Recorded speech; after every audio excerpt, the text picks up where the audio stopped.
तेरी, अब तो मुझे आस भी निराश लगती है, प्रभु मुझसे नहीं चला जाएगा। अब मैं एक कदम भी आगे नहीं बढ़ सकता।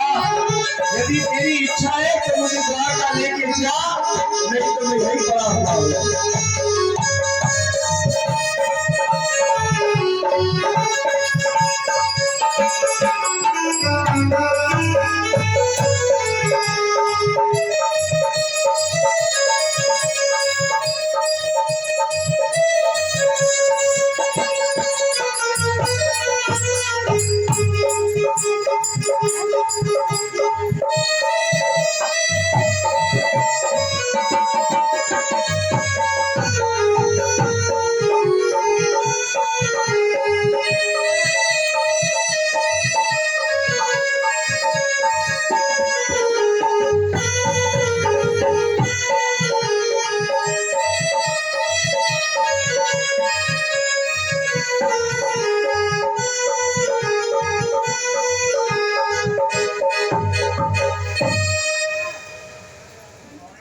अब जो है सुदामा जी गिर गए, बेहोश हो गए। बैठ जाइए सुदामा जी आप थोड़ी देर। अब भगवान से जब ऐसी करुण पुकार करी कि भगवान अब मैं एक कदम नहीं चल सकता हूँ, मेरे सारे हाथ पैर टूट चुके हैं, तब भगवान ने उन्हें योग निद्रा में सुला दिया और योग माया से कहा कि देवी मेरे मित्र को द्वारका लेकर आओ। प्रेम से बोलो राधे राधे। ना नीचे बैठे रहने। अब जैसे ही सुदामा जी की आंखें खुली, होश में आए, तो एकदम से जयकारा सुनाई दिया, बोल द्वारकाधीश भगवान की जय। एकदम सोचने पड़ गए, अरे अभी तो मैं काशी के पास नदी पार करके गंगा जी गिर गया था, ये द्वारकाधीश का जयकारा कैसे सुनाई दिया।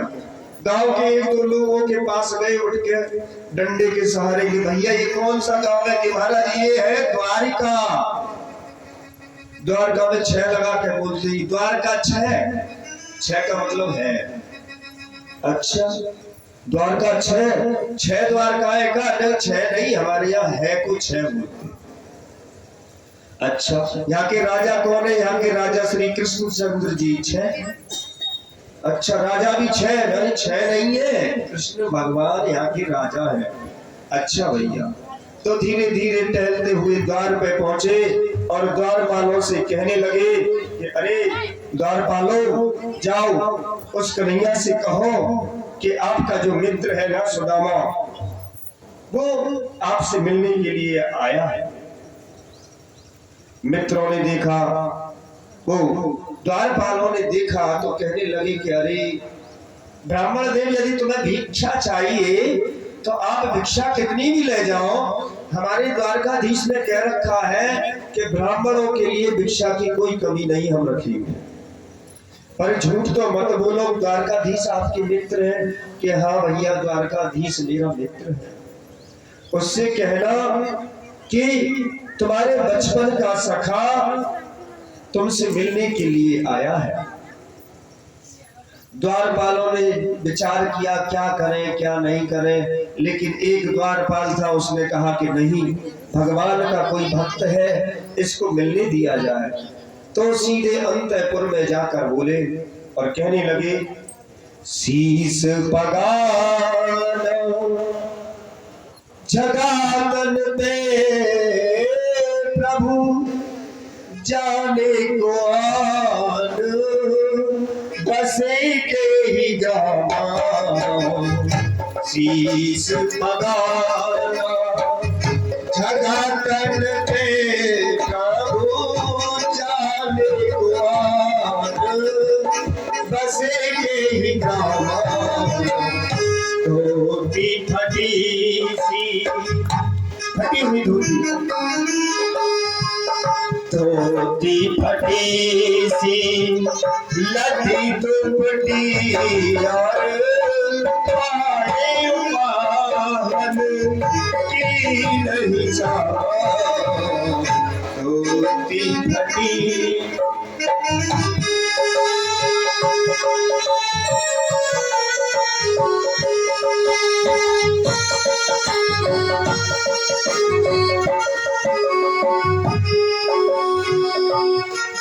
द्वार खड़ो एक,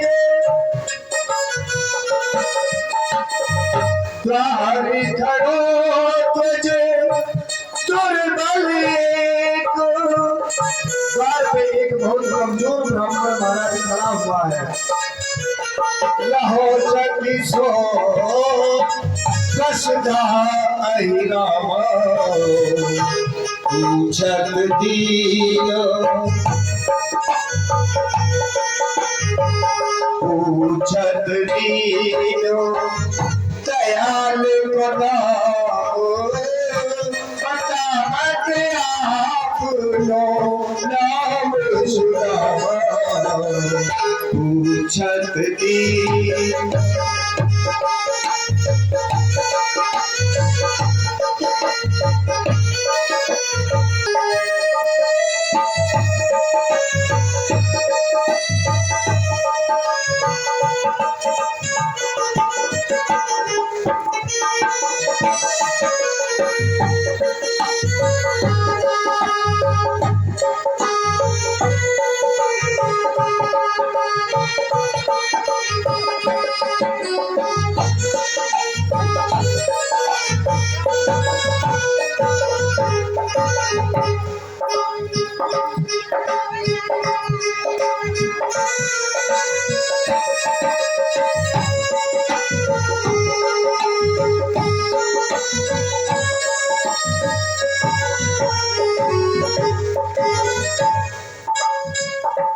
अब जो है द्वारकाधीश ने जैसे ही सुना कि मेरा मित्र सुदामा नाम बताया, जैसे ही तो भगवान अंतःपुर में जैसे बैठे थे वैसे ही सारे साज सामान छोड़ के भाग लिए। अपने राजमहल की गद्दी पर बैठे हुए थे, जो रुक्मणी देखते रह गई, तुरंत भगवान भाग लिए। अब राजमहल से जो मुख्य द्वार था काफी दूर था, तो भगवान भागते आ रहे हैं। कहीं पे भगवान का मुकुट गिर रहा है, कहीं पे भगवान का दुपट्टा गिर रहा है। देखिए, जो भगवान के लिए चल कर आता है भगवान उसके लिए दौड़ कर आते, भगवान दौड़ कर आ रहे हैं। द्वारका पड़ती है गुजरात में, और गुजरात में गर्मी बहुत पड़ती है। रेत जल रही थी तो भगवान उसी तपती हुई रेत में भागे। पीछे पीछे पूरी द्वारका भाग रही है, सैनिक भाग रहे हैं, रुक्मिणी भाग रही है कि इन द्वारकाधीश को अभी अचानक क्या हो गया। द्वार पे अपना मित्र देखा, देख सुदामा की दीन दशा, करुणा करके करुणानिधि होए।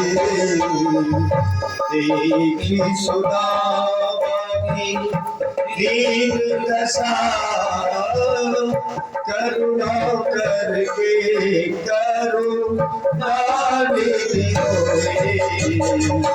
पानी परात को अंतःपुर में ले आए भाई को। रुक्मिणी से कहा कि जाओ ब्राह्मण के चरण धुलाने हैं, इसके लिए जल की व्यवस्था करो। और लेकिन जैसे ही चरणों को भगवान ने देखा कि बीमारियां घट रही हैं, भगवान अपने हाथों से इस ब्राह्मण के कांटों को निकालने लगे। आप सोच भी नहीं सकते, भगवान उससे कहीं ज्यादा आपके अपने भक्त के बारे में सोचते हैं, लेकिन हम कभी विश्वास ही नहीं करते भगवान। एक एक कांटे को भगवान खींचते हैं। जब कांटा निकालते हैं तो सुदामा आ करता है, तो भगवान की नेत्रों से जल निकल जाता है, आंसू बहने लगते हैं। आंसू बहने लगते, टप टप करके भगवान के आंसू ही उस सुदामा के घावों पर मरहम का काम करते हैं। पानी परात को हाथ कहो नहीं, नैनन के जल सौभाग होए। पानी परात को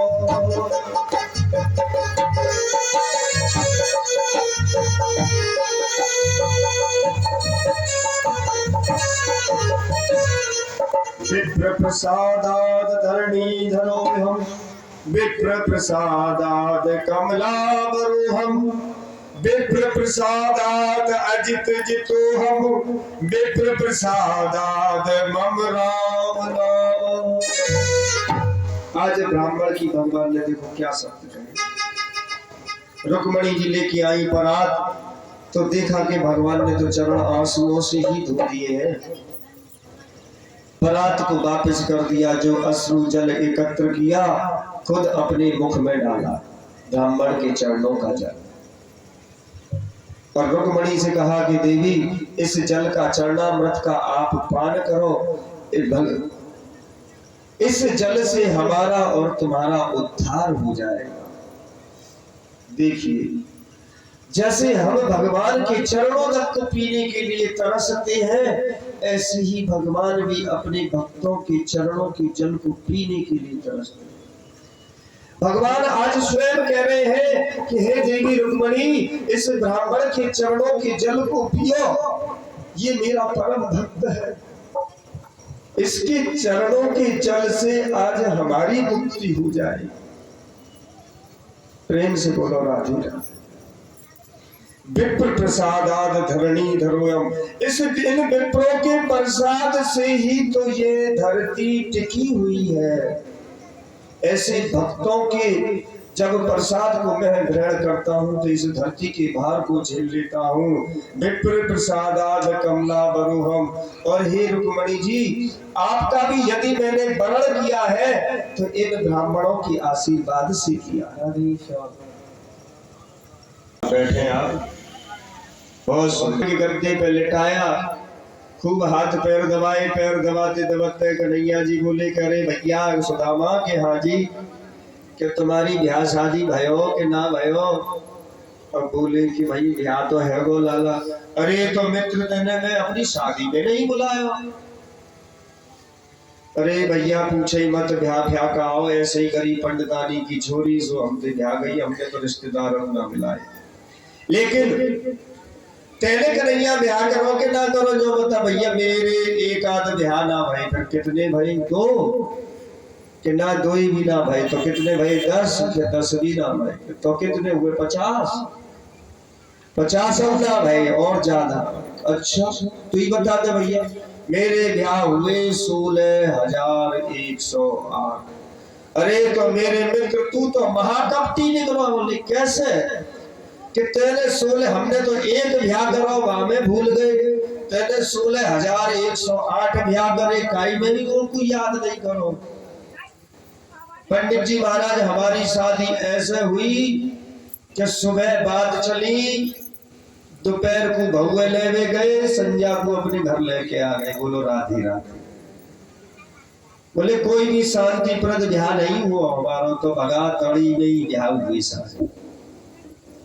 अच्छा भैया चल, तो मैं अब जानो चाहूंगा, कई दिन है तेरे यहाँ रुकी रुकी, लेकिन जो बता भैया जा तो रहे, जाओगी तो तुम सही, लेकिन हमारी भाभी ने कछु तो भेजो हो।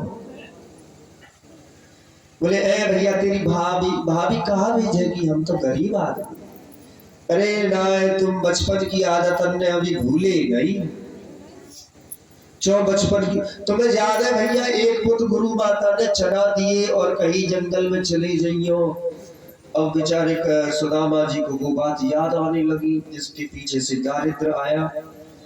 जत बात पलट, अरे ना तुझे बता, तेरे बालक बच्चे कितने जितने बता ना भैया, पहले ये बात बताओ कि तुम्हें याद है कि नहीं ये जब हम वहां जा रहे। अरे भैया वो एक बात याद है, लकड़ियां लेने को हम गए गुरु, बहुत जोर से भे परो। हाँ भे तो बहुत जोर से परो, लेकिन तुम्हारे दांतन की आवाज भी तो आए रही गोकू, तुम्हारे दांत कट कट कर रहे काए। तो सुदामा जी समझ गए, फिर वही पुराने घावे कुरे देवो हमारे। हाँ भैया चल छोड़ तू जो बता, बालक बच्चे कितने गए? अरे बालक बच्चे के पीछे मत रहा भैया, देख तू पुरानी बातों को बिल्कुल भी नहीं भूलो कि नहीं भूलो। यो नहीं भूलो कि पंडित जी भी आज भी वही कामे कर रहे हो। तो मैं कहा कर रहा हूँ कि भाभी ने कछु तो दियो होगो कि ना है, कछु ना दियो तो एक काम और भीच लई। जा मैं चावल धरे। ए भैया तुम कहा ये हाथ के नीचे कहाँ दबा रहे हो जे बता। हम तो कुछ नहीं दबा रहे। अरे नहीं तो फिर ये हाथ ऐसे क्यों कर रखो बिचो बिचो सो। अरे भैया मैं जेल में चल के आए हो ना, मेरे यहाँ हाथ में दर्द बहुत है। अरे हम तो वैसे ही मेरे पैर अंडे ही दबावे में लग रहे, हाथ में दर्द है तो पहले हाथ दबाओ। भगवान ने एक झटका से सीधो करो हाथ, लाओ हाथ दबाए तो मारो, तो तुरंत ही कोटरी निकल के बाहर आ गई। ओहो इस धन को छिपा रहे हो। हम तो पहले ही कह रहे हमारी भाभी बिगड़ दिए भेजेंगी ना तुमको, तुम्हारी तो हमें बताओ आदत पहले से ही, पर भाभी ने जरूर कुछ भेजो। सो लाओ तो चना भरी मुट्ठी में, तो उस मुट्ठी भर चना ने भाभी की सारी गरीबी दिखाई। 4 रंग के चावल उसमें पाए पोटली में। भगवान ने एक मुट्ठी खाया, एक लोक का सुख जो है सुदामा जी के लिए दे दिया। दूसरी मुट्ठी चावल खायो तो 2 लोग सुदामा जी को सुख दे दिया। तीसरी मुट्ठी खाने ही वाले थे, रुक्मणी ने हाथ पकड़ लिया, महाराज कछु प्रसाद हमको भी रहने दो, सबे तुम खा जाओगे। भीतर अंतः मन से कह रही थी भगवान सारे कुछ इसको ही दे दोगे तीनों लोगों को, तो हम कहाँ रहेंगी यूं तो बताओ।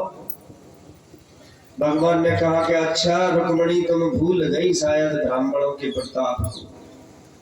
ये ब्राह्मण पत्र लेकर आए थे तभी तुम हमको मिली थी, आज तुम इसी ब्राह्मण से द्वेष कर रही हो। चलो ठीक है ले जाओ 2 लोग, 1 लोग तुम्हारे पास रहा।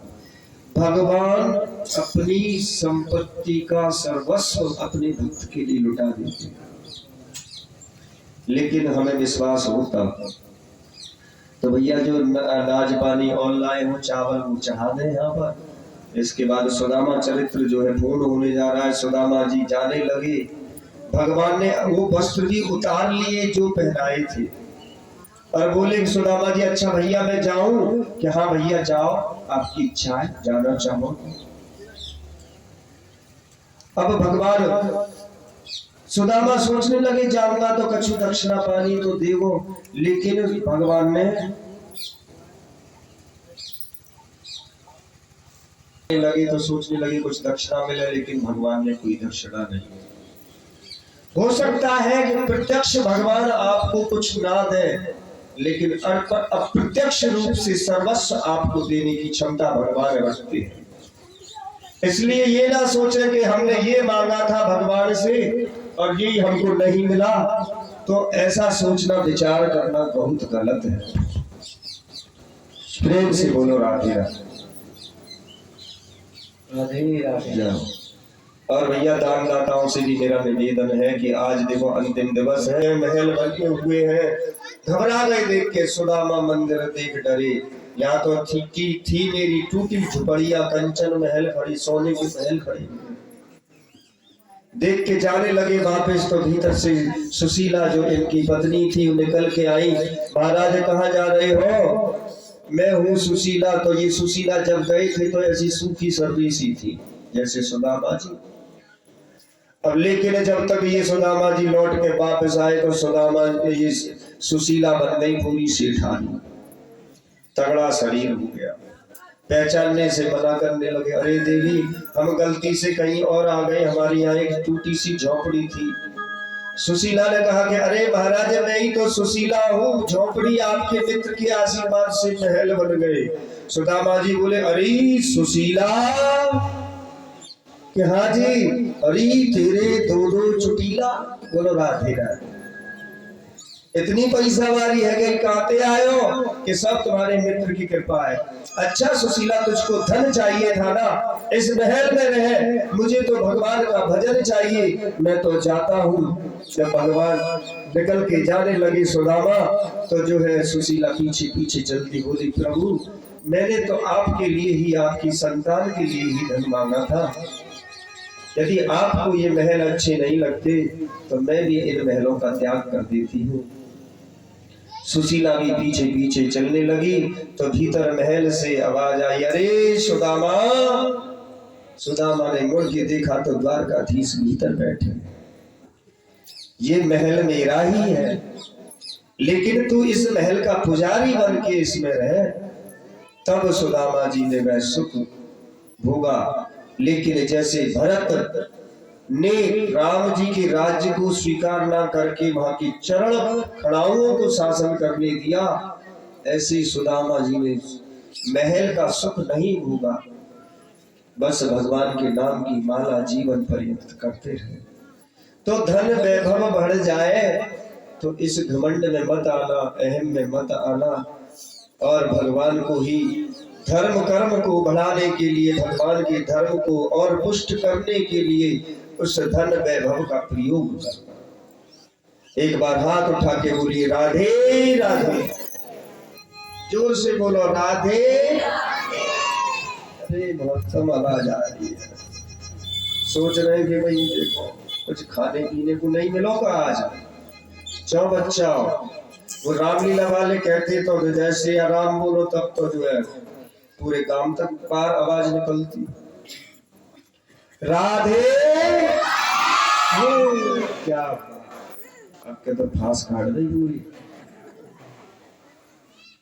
इस प्रकार अपने मित्र की कथा सुनाई। आगे एक बार कुरुक्षेत्र में जो है सूर्य ग्रहण पड़ा तो सारे ब्रजवासी वहां पहुंचे। ब्रजवासियों को भगवान श्री कृष्ण मिले, श्री राधा रानी जी पहुंची। मैया रुक्मणी खोलता हुआ दूध राधा रानी जी को ले जाके देने लगी। राधा रानी बोली कि देवी देखो आप श्री कृष्ण की पट रानी हो, मैंने तो जब से कृष्ण गए दूध दही सबको प्रयोग बंद कर दिया है।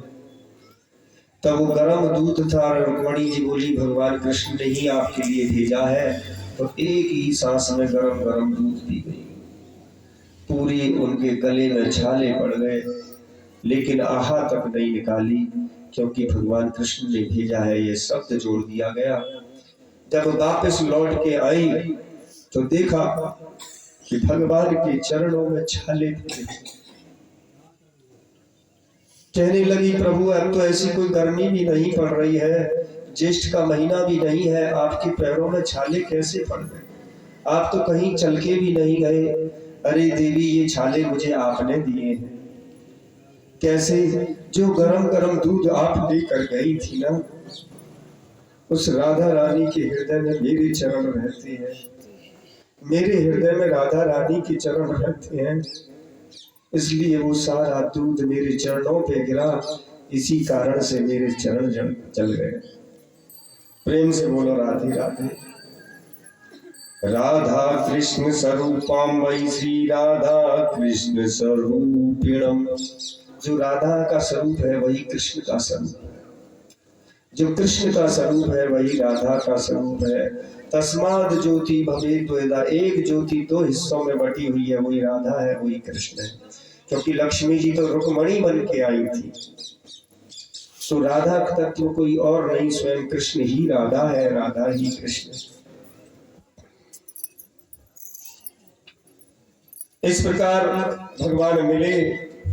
ब्रजवासियों ने खूब कहा, मैया यशोदा मिली, ये द्वारका के लिए चले आए, ब्रजवासी गोकुल के लिए चले आए, बलराम जी भी इनके साथ चले आए और ब्रज में ही वास करने लगे। एक दिन अर्जुन भगवान के साथ पहुंचे द्वारका, क्योंकि परीक्षित का जन्म होना बहुत जरूरी था।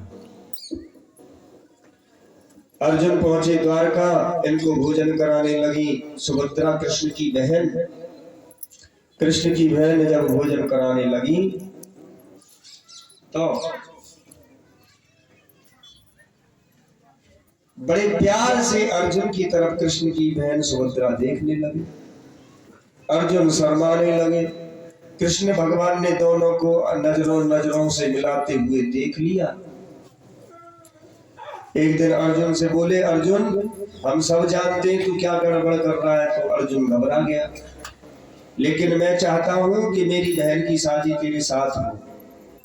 बलराम जी चाहते थे कि हमारी बहन की शादी दुर्योधन से हो, इसलिए भगवान ने एक प्लान बनाया, अर्जुन को एक बाबा जी का भेष धरवाया, त्रिदंडी स्वामी बन के बोले द्वारका में आके अलग निरंजन।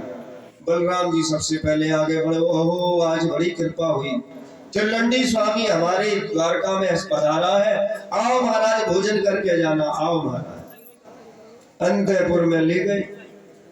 अब जो है अंतपुर में बैठा के भोजन कराने लगे। राजद्वार से खबर आई, कन्हैया जी भी थे। कन्हैया जी को तो पता था कि त्रिदंडी स्वामी कौन है, ये पूरा त्रिदंडी नहीं है, त्रिदंडा स्वामी है। जब आए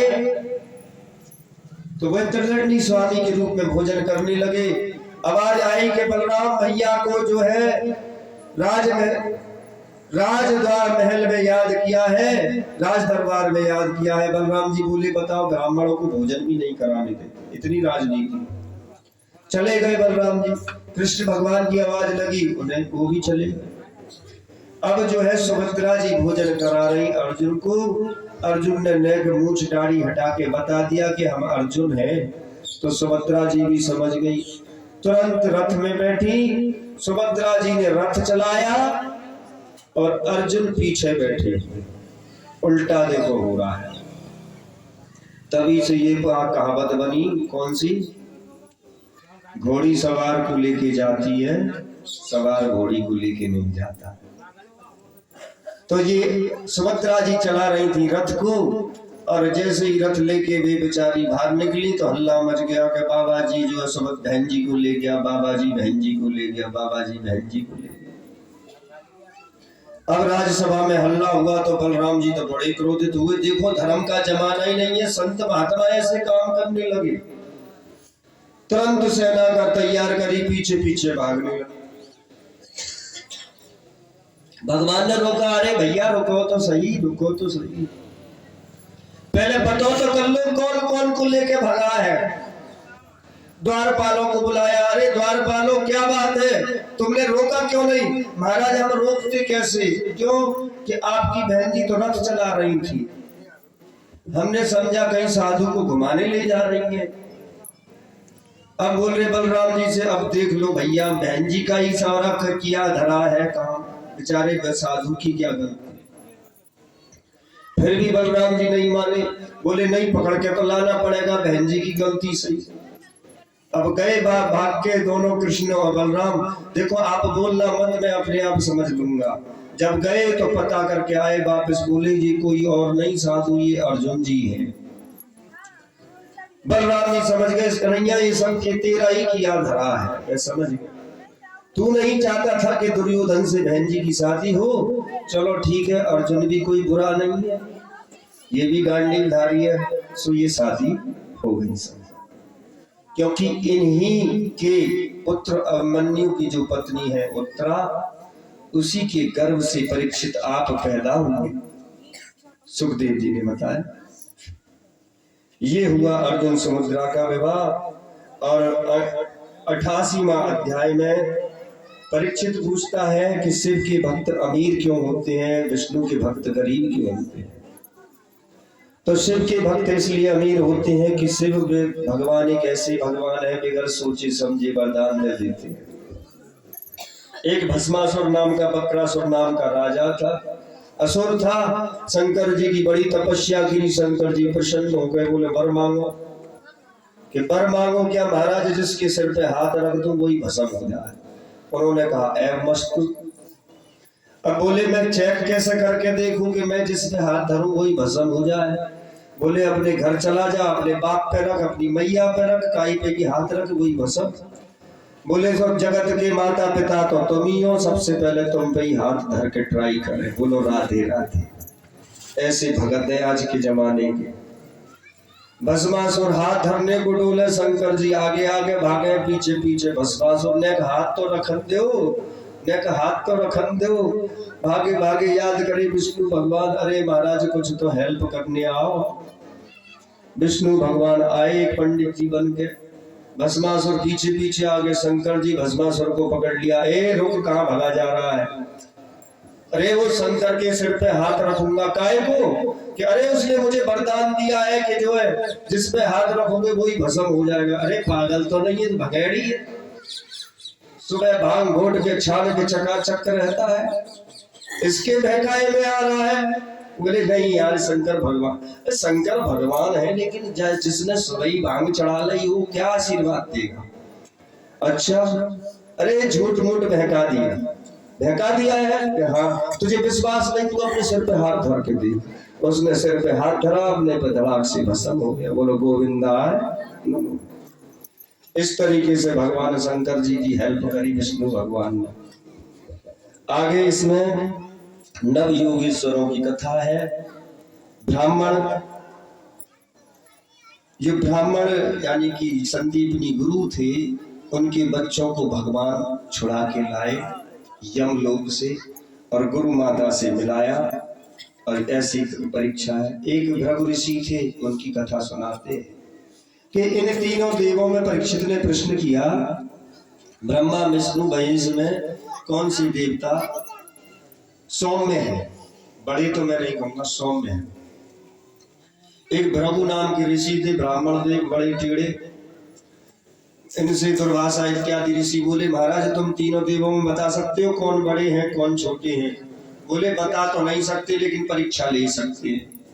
बोले लोग गए सीधे शंकर लोक में और शंकर जी की छाती पर ठोक के लात मारी भृगु ऋषि ने। शंकर जी 2 कलामंडी खा के पीछे गिर गए, त्रिशूल लेके चले आए। पंडित आज तो ही देखा हमने।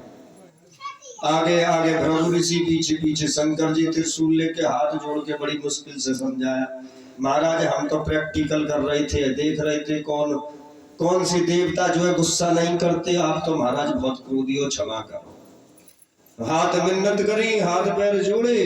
शंकर जी बोले ठीक है, परीक्षा भी लात मार के ले रहे हो तो पंडित जी चले गए। ब्रह्मलोक में पहुंचे, भृगु ऋषि बोले ये तो क्रोधी है।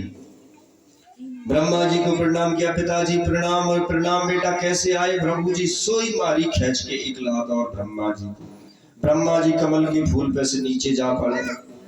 जैसे तैसे कमंडल में से जल निकाल के बोले अब साफ दूंगा तुझको, भस्म करूंगा। हाथ जोड़ा। भृगु जी ने महाराज परीक्षा ले रहे थे, जैसे तैसे शांत हुए। गए क्षीर सागर में, भगवान विष्णु सोए हुए थे शेष नाग पर और लक्ष्मी जी ने दूर से प्रणाम किया कि आओ ब्राह्मण देव। आ तो गए और जैसे ही भगवान विष्णु के नजदीक पहुंचे, सोई छाती में ठोक के लात गई सोते हुए। भगवान विष्णु हाथ जोड़ के खड़े हो गए, अरे ब्राह्मण देवता, मेरा हृदय तो पत्थर की समान कठोर है, आपके चरण बड़े कोमल हैं, आप ब्राह्मण हो, कहीं आपके चरणों में चोट तो नहीं लगी? भृगु जी ने तभी से कह दिया कि सबसे यदि कोई सॉफ्ट भगवान है तो वो विष्णु जी है। इस तरह देवों की परीक्षा की कथा इसमें आती है। भस्मासुर की मैंने आपको कथा सुनाई। अंत में भगवान ने कहा कि इस वृष्णि वंश को, एक मेरा ये जो परिवार है वृष्णि कुल है, यही सबसे बड़ा पापी कुल है। नारद जी बोले अब वापस चलो, सब दुष्ट खत्म हो गए।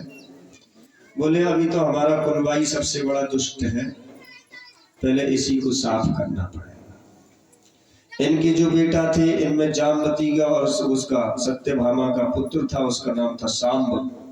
शंकर जी के और मैया पार्वती के आशीर्वाद से ये पैदा हुआ था। इसका नाम शंकर प्लस अम्बा दोनों मिलके बना सांब। दोनों के आशीर्वाद से पैदा हुआ। तो ये सांब नाम का जो पुत्र था बड़ा सुंदर था, क्योंकि शंकर जी तो आप वैसे ही पता है कर्पूर गौरम, कपूर की तरह गौरे है शंकर। हम मूर्तियों में देखते हैं ना, नीले नीले शंकर जी दिखाए जाते हैं, नीले हैं ही नहीं।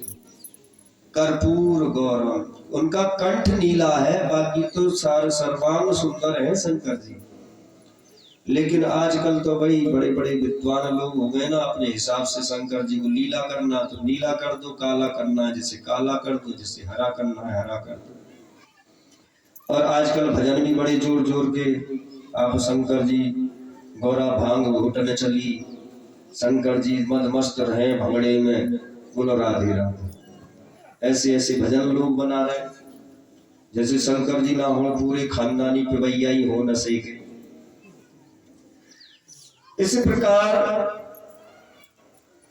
भगवान ने सांप नाम का जो ये पुत्र था, एक बार दुर्वासा इत्यादि ऋषि जो है आए द्वारका में।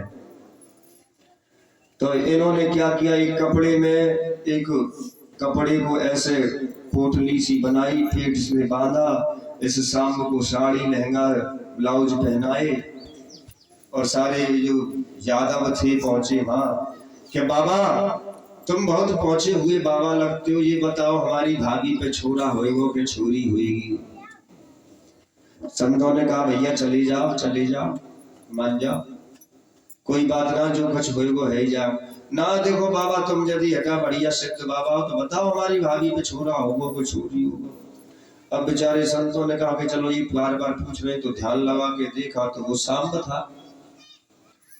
अब तो क्रोध आ गया संत को, फिर पूछे महाराज बताओ क्या होगा। अरे भाई चले जाओ, हमसे क्यों उधम कर रहे हो, हमें भजन करने दो ना। बाबा बता हमारे मुंह सर होगा और तुम्हारे पूरे खानदान को नष्ट करेगा ये। जैसे वो कपड़ा खोल के देखा, उसमें इतना बड़ा मूसल निकला। मूसल होता ना कूटने का, खल्लड़ मूसल बोलते हमारे यहाँ, माम दस्ता, तो वही निकला उसका। तो जब देखा खोल के तो यदुवंशियों के जो मंत्री थे अक्रूर जी को दिखाया, उद्धव जी को दिखाया, बोले ऐसा करो ये तो संतों का आशीर्वाद है, अब तुम्हें श्राप लगा, इसको घिसो। तो नदी के किनारे उसे घिसने लगे, घिसते घिसते छोटी सी चींटी रह गई, उसको पानी में फेंक दिया, वो पकड़ी नहीं जा रही थी। उसे एक मछली खा गई, मछली ने खाया, एक मछली को मछुआरे ने पकड़ा, इसके पेट को चीर के देखा तो ये लोहे का निकल आया मूसल, वही छोटा सा। इसको इसने ग्राइंड करके और बढ़िया तरीके से तीर के मुंह पे लगा दिया।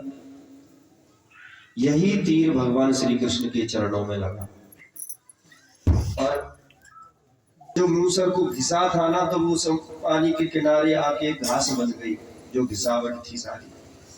एरा नाम की एक घास बनी। ये घास ऐसी है, आपने देखा होगा सरकंडे की फरी होती है, वो हाथ पैर काट देती है।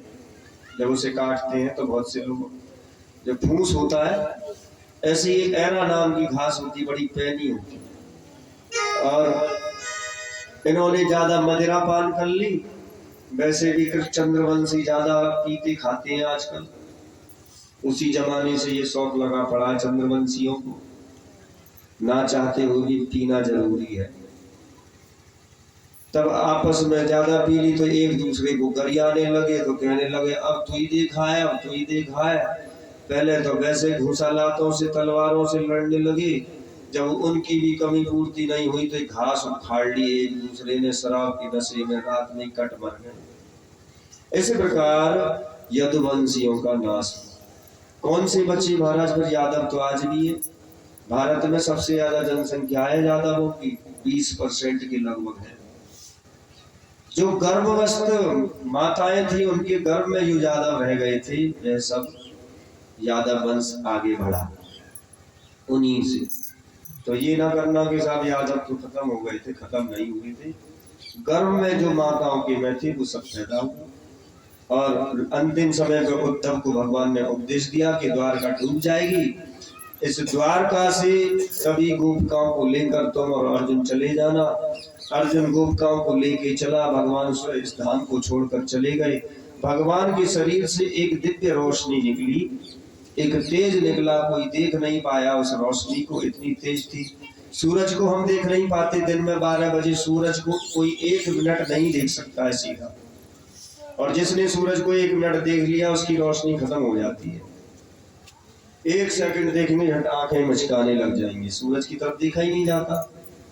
अब सोचिए भगवान में करोड़ों सूर्यों के समान तेज है, जब वो तेज निकला तो किसी को दिखाई नहीं दिया। भगवान परधाम अपने स्वधाम गमन कर गए, और उद्धव वापस आए। अर्जुन गोपियों को लेकर जा रहे तो एमपी के भीलों ने गोपियों को लूट लिया। अर्जुन इस घमंड में था कि इनको मैं पहुंचा दूंगा। जैसे उसने गांडीव चलाया तो गांडीव में से ताकत खत्म हो गई, और इंद्र भीलन लूटी गोपिका, वही अर्जुन वही बाण, वही अर्जुन थे वही बाण थे, लेकिन उनकी शक्तियां खत्म हो गई थी। यानी गांडीव की ताकत भी भगवान ही थे। में 24 गुरु बनाए, इन 24 गुरुओं के बारे में यहाँ पे दिया गया है, मैं आपको सूक्ष्म बताऊंगा। इसी प्रकार भगवान सबके अंदर मौजूद है, लेकिन हम उसे संसार में ढूंढते हुए ढूंढते हैं। तो संसार में वो नहीं है, वो तो अंदर है। राम है तू सोच ले मन में, राम है तेरे तन में, क्यों ढूंढता है मन में, तेरा रोम रोम राम है श्याम है, तू खुद श्याम है लेकिन बाहर ढूंढते हैं। एक मैंने कुंवारी लड़की को अपना गुरु बनाया। कुंवारी लड़की से क्या सीखा? मैंने कुंवारी लड़की से सीखा कि इस बेटी का कहीं रिश्ता हो गया था। माता पिता ये जो खेत पर गए थे, पीछे से जो है ससुराल वाले आ गए, तो ये उनके लिए भोजन बनाने लगी, तो धान कूटने लगी। धान कूट रही थी तो जो चूड़ियां ससुराल से आई थी वो बजने लगी। तो इस लड़की ने क्या किया, बिटिया ने, कि सारी चूड़ियां उतार दी और दो दो चूड़ियां अपने हाथ में डाल ली। कूटने लगी धान को तो दो चूड़ियां भी बजने लगी। फिर इस बिटिया ने एक एक चूड़ी पहनी, क्योंकि ससुराल की सबूत की चूड़ियां थी, उतार भी नहीं सकती थी। अब एक एक चूड़ी पहनी तो धान की आवाज नहीं हुई और ससुराल वालों को पता भी नहीं चला कि घर में धान नहीं है, कूट के बना रही है। तो मैंने इस बेटी से सीखा कि सत्य को ज्यादा भीड़ भाड़ में नहीं रहना चाहिए। ज्यादा चूड़ियां एक साथ होंगी तो बजेंगी, ऐसे ही विरक्त को भी सब आसक्तियों से दूर रहना चाहिए। मैंने सरका होता है, लेकिन विषैला हो अपने बच्चों को नहीं खाता। प्रेम से बोलिए राधे राधे। उसी प्रकार सर्प में जैसे विष होता है, अपने बच्चों को नहीं खाता, उसी प्रकार इस संसार में साधु को ऐसे रहना चाहिए कि वह कुछ भी करे लेकिन अपने भक्तों को कभी भी कष्ट नहीं, अपने शिष्यों को कष्ट नहीं दे। मैंने से सीखा कि जल बहुत शीतल रहता है, कि जल को कोई भी आए तो उसको शांति देता है पीने से। ऐसे ही संत को होना चाहिए, उसकी वाणी शीतल होनी चाहिए। ऐसी वाणी बोलिए मन का आपा कोई, और अन्न को शीतल करे आप शीतल हो। न चाकरी पंछी करे न काम, दास मल्लुका कह गए सबके दाता राम। तो सबको जो है भगवान श्री राम देते हैं। अजगर कहे सब। प्रेम से बोलो राधे राधे। छोटे यानी कि समी के वृक्ष के नीचे आदमी जो है, मनुष्य में से ताकत बल पौरुष खत्म हो जाएगा, सौंदर्य खत्म हो जाएगा, सूचन शक्ति बुद्धि कम हो जाएगी, और वही हो भी रहा है। और जब से ये मोबाइल चले हैं तब से ये सर्वे भी हो चुका है कि जो लोग बच्चे हैं उनके सोचने समझने की शक्तियां कम हो गई मोबाइल के प्रयोग से। क्योंकि अब कोई बात आए करो गूगल, कोई प्रश्न आया करो गूगल, गूगल पे ढूंढो। गूगल तो बन गया गुरु और तुम रह गए कमार। बोलो राधे राधे। तो कलयुग में भगवान इस भागवत में लास्ट में कहते हैं, कलयुग केवल नाम आधारा। कलयुग में एक गुण जरूर है कि भगवान का नाम यदि इसमें लेते रहे कलयुग में, तो जरूर आपका उद्धार हो जाएगा। कलयुग केवल नाम आधारा, सुमिर सुमिर नर उतरहि पारा। तो भगवान का स्मरण करते हुए कलयुग के जीव की मुक्ति प्राप्त हो जाती है। भागवत का सूक्ष्म वर्णन अंतिम अध्याय में किया गया है, तो वो आपको मैं सुना दूं, क्योंकि आपको भागवत के जो 7 दिन नहीं सुन पाए उनको ये पुण्य लाभ मिले। तो हमने जब शुरू किया था, मार्कंडेय जी ने प्रलय देखी। भागवत के 10 लक्षण हैं, जिसमें पहला लक्षण है सर्ग, दूसरा लक्षण है विसर्ग, तीसरा लक्षण है स्थान, चौथा लक्षण भूषण, ऊती, मनवंतर, ईशानु कथा, निरोध, मुक्ति और भगवान का आश्रय। भागवत अंत में यही कहती है कि भगवान के आश्रित हो जाइए। परीक्षित से सुखदेव जी ने पूछा कि परीक्षित क्या तुम मरने वाले हो? परीक्षित ने कहा महाराज नहीं, मैं मर नहीं सकता, क्योंकि मैं शरीर नहीं हूं। मरने का और पैदा होने का लक्षण तो शरीर का है, लेकिन मैं शरीर से अलग नित्य निरंतर भगवान की दिव्य आत्मा हूँ। इसलिए ना तो मुझे कोई मार सकता है, ना जला सकता है, ना काट सकता है। हाँ, रहा ये शरीर, तो ये शरीर मैंने यहीं से प्राप्त किया है और इसको यहीं नष्ट करना होगा। तो जितने भी हम लोग यहाँ बैठे हैं, कथा को मैं कह रहा हूँ, आप सुन रहे हैं, सभी का ये कितना भी शरीर को क्रीम पाउडर लगाओ, तो जो इसको जो है स्वर्ण भस्म का वह खिलाओ, चांदी भस्म खिलाओ, खूब बर्गर कुलचे कुछ भी खिलाओ, लास्ट में ये 2 मुट्ठी की साइज में रह जाना है। फिर जन्म मरण के चक्कर में फंसोगे, फिर जो पुनरपि जितना भी आपने पाया है उससे अधिक इस संसार को यदि हम लौटा पाए तो समझ लेना जीवन सार्थक हुआ है। अपने देश के लिए, अपने देश के लोगों के लिए, इस देश की संस्कृति की सुरक्षा के लिए हमें कुछ भी करना पड़े, तन मन धन तीनों से सेवा करनी पड़े तो हमें करनी चाहिए। वही सच्चा सनातनी और सच्चा भारतीय है। प्रेम से बोलो राधे राधे। और धर्मों की तो आप जानते हो, वंदे मातरम नहीं कह सकते, वो तिरंगा झंडा नहीं लहरा सकते, और वो जो है धरती माता को, हमारी भारत माता को माता नहीं मान सकते, गौ को माता नहीं मान सकते। जो हमारी माता है उनको वो माता नहीं मान सकते, तो वो हमारे काई के भाई है। वो भाईचारा कुछ नहीं, वो भाई है और हम चारा है। तो काय को चारा बनो, ऐसे तो भाईचारा ही खत्म कर दो। बोलो राधे राधे। आइए, लास्ट में मैंने तुमको कहा था कि सबको भागवत वक्ता बना के जाऊंगा, तो पहला श्लोक उस दिन बुलवाया था पहली कथा में, थोड़ी सी सूक्ष्म कथा सुना देता हूँ। प्रथम स्कंद में सुखदेव जी परीक्षित के जन्म का प्रसंग है, कुंती माता की स्तुति, भीष्म की स्तुति और राजा परीक्षित की सभा में सुखदेव जी के आगमन और साथ की कथा आपने सुनी। दूसरे में, द्वितीय स्कंद में आपने सत्यो मुक्ति, क्रम मुक्ति का वर्णन सुना, ब्रह्मा की उत्पत्ति की कथा सुनी, चतुर्श्लोकी भागवत के बारे में आपने सुना कि नहीं सुना, बता दो। सबसे पहले भागवत किसने किसको सुनाई बताओ, उस दिन मैंने प्रश्न किया था। आज उत्तर दो हमारे सब प्रश्नों के। सबसे पहले भागवत किसने किसको सुनाई? सब चुप, इतनी पढ़ाई सब बेकार। फिर दोबारा आज कल थे भागवत बैठेगी, फिर सिखाई जाएगी। 8 दिन फिर आना है, रोज क्लास ले ले, एक्स्ट्रा क्लास लगे तुम्हारी सबकी।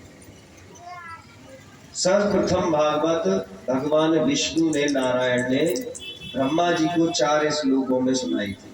ठीक है, तो अब तो याद रहेगा। आप बताओ सबसे पहले भागवत किसने किसको सुनाई?